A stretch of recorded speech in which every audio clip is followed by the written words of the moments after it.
نسألك الهدى والتقى والعفاف والغنى ونسألك علما نافعا ورزقا طيبا وعملا متقبلا. السلام عليكم ورحمة الله وبركاته.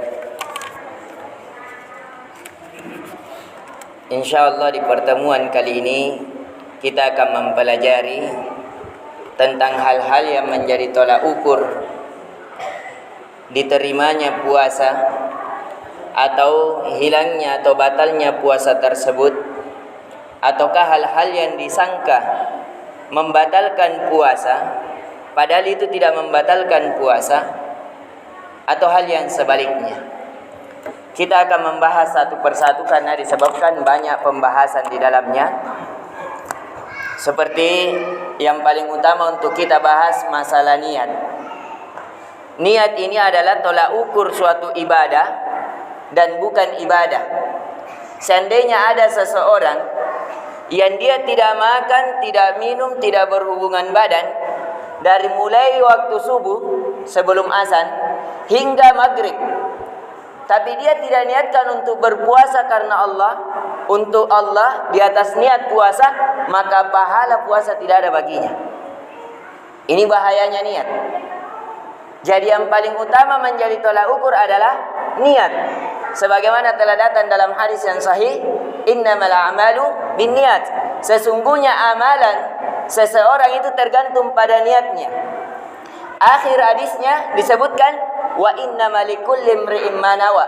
Dan seseorang akan mendapatkan apa ia niatkan. Jadi kalau dia niatkan untuk ibadah, maka dia dapat pahala ibadah.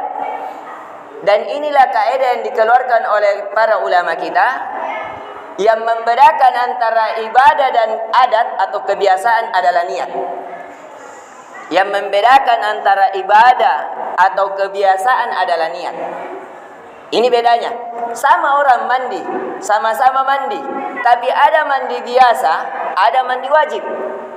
Karena mandi wajib syaratnya niat, kemudian terkenanya air seluruh tubuh. Adapun mendahulukan kanan, mengusap dulu rambut, itu semuanya sunnah-sunnah. Kewajibannya yang jelas, terkena air, seandainya ada orang berniat kemudian loncat di kolam, naik dari kolam, itu sudah sah mandi wajibnya, selama dia berniat. Tapi kalau dia tidak berniat, walaupun dia di dalam kolam, tidak niat, cukup membasahi diri, mendinginkan diri, maka dia tidak terhitung. Seandainya dia sholat, tidak sah sholatnya. Nah, ini perbedaannya. Jadi perlu diperhatikan ketika ingin memasuki bulan Ramadan, yang paling utama diperhatikan adalah niat. Harus kita niatkan kita berpuasa karena Allah, untuk mendekatkan diri kepada Allah dengan cara tuntunan Nabi sallallahu alaihi wasallam.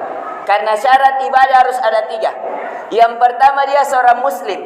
Seandainya dia berpuasa sesuai tuntunan Nabi tapi dia bukan seorang muslim, tidak diterima ibadahnya. Yang kedua, syarat ibadah harus di atas keikhlasan kepada Allah. Tidak boleh riya.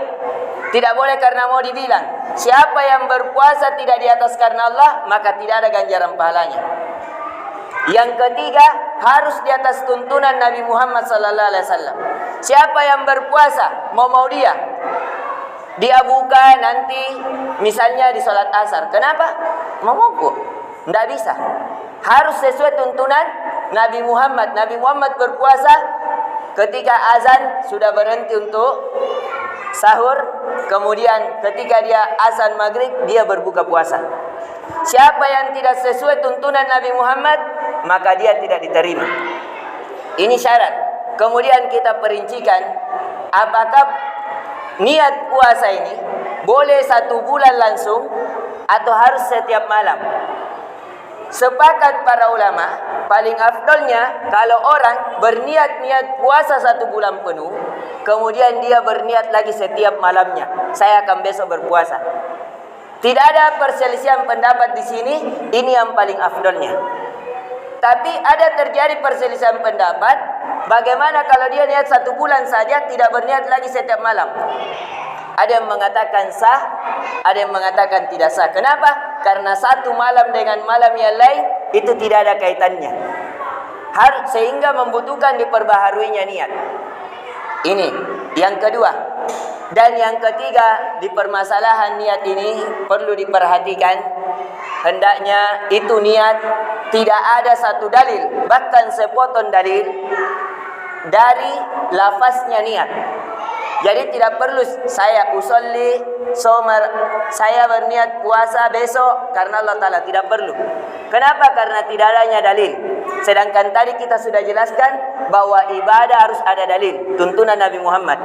Kemudian apa itu di buku-buku yang biasa kita anukan? Itu buku-buku untuk mengajarkan kepada anak-anak kita bahwasanya begini niatnya. Tapi niat itu amalan hati. Niat itu adalah amalan hati, tidak dilafazkan niat. Tidak ada satu dalil. Siapa yang bisa mendatangkan satu dalil, saya memberi 500.000. Yang bisa mendatangkan satu dalil tentang lafaznya niat, saya berikan hadiah 500.000. Dari satu dalil. Karena setelah kita menelaah, kita membaca ribuan dalil, bahkan ribuan jilid yang kita baca, itu tidak ada satupun dalil dalam semua mazhab. Dalam semua mazhab ada satu perkataan dari mazhab Syafi'iyah tentang membolehkan lafaznya, tapi dia bukan dalil, bukan hadis, tapi perkataan seorang ulama, itu pun dibantah oleh ulama lain dalam mazhab Syafi'iyah itu sendiri.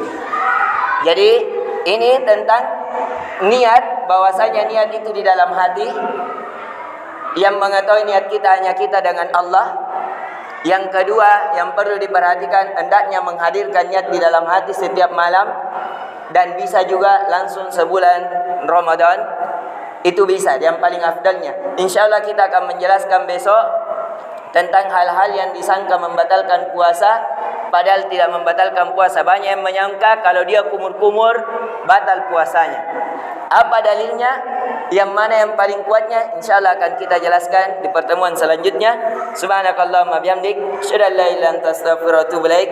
Assalamualaikum warahmatullahi wabarakatuh.